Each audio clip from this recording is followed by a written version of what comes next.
नमस्कार। देश काल में आपका स्वागत है। मैं हूं मुकेश कुमार। दोस्तों, अमेरिका में राष्ट्रपति पद का फैसला हो गया है। डोनाल्ड ट्रंप वहां के राष्ट्रपति बनने जा रहे हैं। चुनाव में उनकी अच्छी जीत हुई है, भारी भरकम जीत हुई है।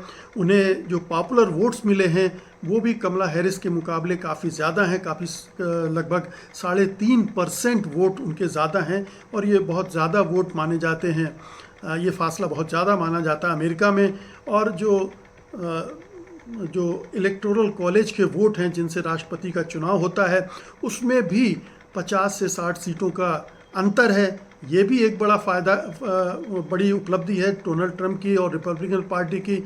रिपब्लिकन पार्टी ने एक और बड़ी जीत हासिल की है कि अब सीनेट में उसका पूरा नियंत्रण हो गया है, जहां पर वो मन चाहे फैसले ले सकती है रिपब्लिकन पार्टी या डोनाल्ड ट्रंप की का जो एडमिनिस्ट्रेशन है वो। इसी तरह से कांग्रेस में भी उनकी स्थिति पहले के मुकाबले और मजबूत हो गई है।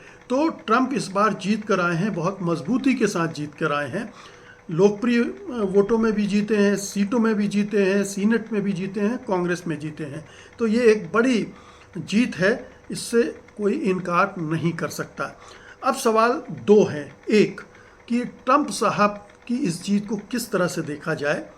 एक ऐसे मुल्क को, जिस मुल्क में जहां पर माना जाता है कि वो देश में दुनिया भर में ज्ञान के क्षेत्र में अग्रणी है, विज्ञान के क्षेत्र में अग्रणी है, इतना समृद्ध संपन्न राष्ट्र है और लोकतंत्र के मामले में भी उसे दुनिया भर में काफ़ी सुदृढ़ माना जाता है। वहाँ डोनाल्ड ट्रंप जिनकी लंपटता सब जानते हैं, सबको पता है कि कितने लंपट हैं वो और कितना झूठ बोलते हैं। शायद दुनिया के जितने भी नेता होंगे उन सब से ज़्यादा झूठ बोलते हैं। मैं मोदी जी से अभी उनकी तुलना नहीं कर रहा हूँ, हो सकता है कि मोदी उनके कंपटीशन में बराबरी पर आ खड़े हों, लेकिन ट्रंप झूठ बोलने के मामले में साबित हो चुके हैं कि लगभग 73% बातें उनकी झूठ होती हैं।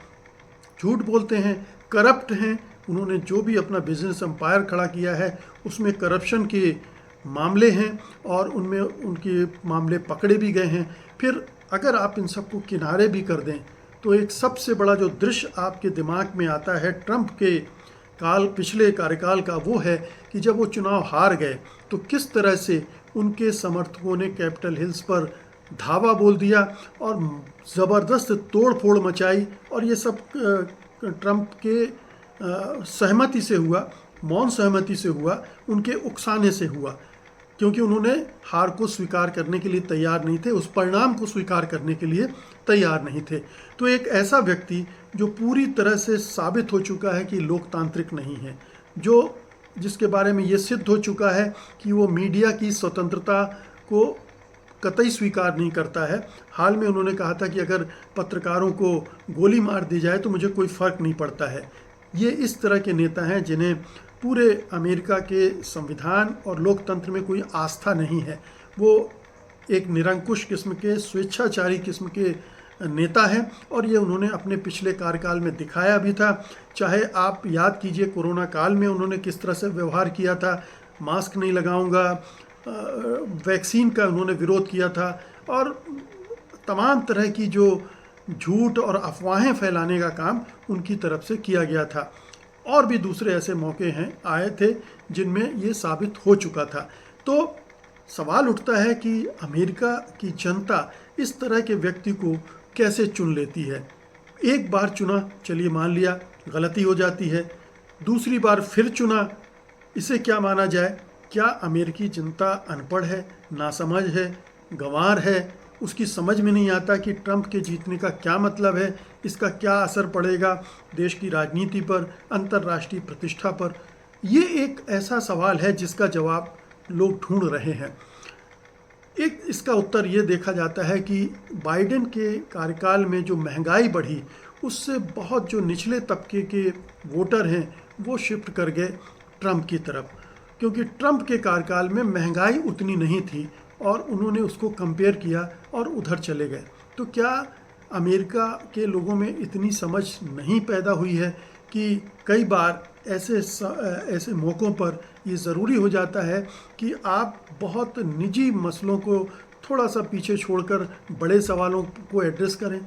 ये अमेरिकी जनता ने कम से कम इस बार तो साबित नहीं किया है।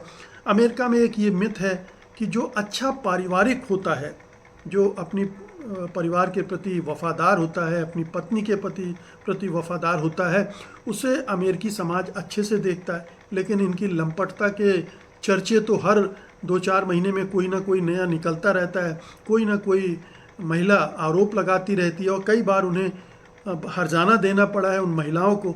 तो जब इस तरह के व्यक्ति हैं, झूठ बोलने में उनका कोई सानी नहीं है। चुनाव के दौरान वादे कर देना, उन पर अमल करना एक दूसरी बात होती है। जुमलेबाजी जैसे हमारे यहाँ होती है वैसी वहाँ भी होती है। तो ये तमाम चीज़ों को कैसे दरकिनार करके लोगों ने इस पैमाने पर उन्हें चुना है, ये जरा अमेरिकी जनता की साइकी को समझने की ज़रूरत है। हालांकि इसके एक्सप्लेनेशन बहुत सारे दिए जा रहे हैं, जैसे एक मैंने कहा कि महंगाई की वजह से, दूसरा कमला हैरिस चूँकि महिला हैं इसलिए जो मर्दवादी सोच वाले अमेरिकन्स हैं उन्होंने ट्रंप को प्रेफर किया। और पिछली बार भी ट्रंप के खिलाफ हिलेरी क्लिंटन एक महिला थी, उस समय भी यही हुआ था, उन्होंने हिलेरी क्लिंटन के बजाय ट्रंप को चुना था। एक तीसरा मसला ये है कि जो लैटिनो हैं उनमें भी ये इशू काम कर गया। चौथा मसला माइग्रेशन का है कि मैक्सिको या दूसरे देशों से जो लोग आ रहे हैं उसको लेकर उन्होंने जो हवा खड़ा किया, उससे उसकी वजह से भी लोगों को लगा कि बाइडेन प्रशासन ने तो ये रोका नहीं, अब ट्रंप ही रोकेंगे, क्योंकि बाहर से आने वाले हमारे रोज़गार ले रहे हैं, हमारे काम धंधे छीन रहे हैं, उनको रोका नहीं गया तो हमें काम धंधा नहीं मिलेगा। तो ये रोज़गार का खतरा जो समाज है वहाँ का, ख़ास तौर से जो हिस्पैनिक समाज है, जो कहा जाता है कलर्ड पीपल, उनमें एक बड़े हिस्से में है। तो ये तमाम चीज़ें हैं और इसको लेकर और उन्होंने कहा है कि अमेरिका फर्स्ट, अमेरिका को मजबूत बनाना है, अमेरिका के रेस्पेक्ट की इज़्ज़त करनी है, उसको बढ़ाना है, गौरव को बढ़ाना है। ये तमाम चीज़ें कहीं लुभाने वाली, वो शायद आकर्षक लगी हों लोगों को, लेकिन एक महिला को प्रधानमंत्री बनने का अवसर न देना, 2-2 बार खारिज कर देना, ये भी एक मानसिकता को दिखाता है अमेरिकी समाज को। अब मैं दूसरे सवाल पर आता हूँ कि ट्रंप ने पूरे चुनाव के दौरान जो वादे किए, जो जुमलेबाजी की और जो उन्होंने अपनी विक्ट्री स्पीच में भी कहा, क्या उसको वो अमल करके दिखाएंगे? जैसे उन्होंने कहा था कि मैं 24 घंटे के अंदर दोनों युद्ध रुकवा दूंगा, यानी एक युद्ध जो यूक्रेन में चल रहा है और एक वार जो गज़ा के खिलाफ इज़राइल लड़ रहा है या इज़राइल हमले कर रहा है, गज़ा पर नरसंहार कर रहा है, उसको रोकेगा। ये एक बहुत आसान काम नहीं है इस वार को रोकना। हाँ, अगर अमेरिका चाहे तो रोक भी सकता है। अमेरिका के न चाहने से ही ये सब हो रहा है और अमेरिका चाहे तो रुक भी सकता है। ट्रंप के पुतिन के साथ संबंध अच्छे हैं, वो नेतन्याहू के साथ भी संबंध बुरे नहीं हैं, लेकिन पुतिन के साथ संबंध अच्छे हैं और हो सकता है कि यूक्रेन के कुछ हिस्से को वो रूस के लिए स्वीकार करके और कोई समझौता करना चाहें। इसी तरह से मध्य पूर्व में इज़राइल को भी रोकने में वो कामयाब हो जाएं। अंतर्राष्ट्रीय स्तर पर चीन के साथ वो किस तरह से पेश आएंगे, ये देखने की बात है, क्योंकि चीन के साथ टैरिफ का बड़ा झगड़ा है। चीन के से आयात को वो रोक सकते हैं और एक नया ट्रेड वार शुरू हो सकता है। ये एक बड़ा खतरा है। एक बड़ा खतरा भारत को भी है ये कि वो टैरिफ बढ़ा सकता है, जिसकी वजह से भारतीय उत्पाद वहाँ महंगे हो जाएंगे और निर्यात मुश्किल हो जाएगा। तो ये खतरा इस स्तर पर, वैश्विक स्तर पर होगा। नाटो पर इसका असर पड़ेगा, क्योंकि पिछले कार्यकाल में डोनाल्ड ट्रंप नाटो से एक तरह से विड्रॉ कर रहे थे, नाटो की जिम्मेदारी उस तरह से नहीं ले रहे थे। अगर वो विड्रॉ करते हैं तो नाटो का क्या होगा, किस तरह से वो आगे बढ़ेगा, ये भी देखने की बात है। लेकिन ये अभी 2-2.5 महीने हैं, क्योंकि 19 या 20 जनवरी को सत्ता का हस्तांतरण होता है और उसके पहले तक बाइडेन ही वहाँ के राष्ट्रपति रहेंगे।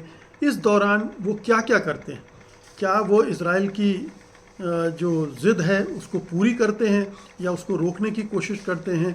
जो नुकसान हुआ है डेमोक्रेटिक पार्टी को, इसकी वजह से माना जा रहा है कि अरब मुस्लिम्स के वोट इस वजह से शिफ्ट हुए हैं शिफ्ट ना भी हुए हों लेकिन उन्हें वोट नहीं डाला होगा, ये मानकर चला जा रहा है। इससे नुकसान हुआ है डेमोक्रेटिक पार्टी को। तो बहुत सारी ऐसी चीज़ें हैं जो अभी नए सिरे से टेस्ट होंगी डोनाल्ड ट्रंप को लेकर। डोनाल्ड ट्रंप का ये आखिरी टर्म होगा, इसके बाद वो चुनाव नहीं लड़ सकते अमेरिकी संविधान के तहत। इसलिए बहुत मुमकिन है कि इस कार्यकाल को ट्रंप शायद दूसरे तरह से जीना चाहें, दूसरे तरह से इसका इस्तेमाल करना चाहें और वो गंदगी ना फैलाएं, उस तरह की हरकतें ना करें जो पिछली बार करते रहे हैं। अगर नहीं करते हैं तो ये बहुत अच्छा होगा उनके देश के लिए भी और पूरी दुनिया के लिए भी। लेकिन ट्रंप हैं, वो क्या करेंगे, ये उनका जो चरित्र है उसके अनुरूप करेंगे या उससे हट जाएंगे, अपने लाइन बदल देंगे, ये बड़ा सोचने की बात है। और उनकी जो छवि है कि वो अमीरों के दुलारे हैं। अब देखिए एलन मस्क ने उनके चुनाव अभियान में इतना पैसा डाला, खुलकर प्रचार किया और एलन मस्क ये बाजी अपने हक में तो जीत ही गए हैं। और बहुत सारे जो उद्योगपति कारोबारी हैं जो रिपब्लिकन पार्टी को अपनी पार्टी मानते हैं, उनको लगता है कि डेमोक्रेटिक पार्टी जो है वो निम्न और मध्यम वर्ग के लोगों की पार्टी है और रिपब्लिकन पार्टी उच्च वर्ग की पार्टी है। तो वहाँ उनको कितनी रियायतें मिलती हैं और आम लोगों को क्या मिलता है, ये हमें ट्रंप के सत्ता संभालने के बाद ही पता चलेगा। लेकिन फ़िलहाल ये तो हकीकत है कि अब अमेरिका के राष्ट्रपति बन चुके हैं डोनाल्ड ट्रंप। बहुत बहुत शुक्रिया आपका, धन्यवाद, नमस्कार।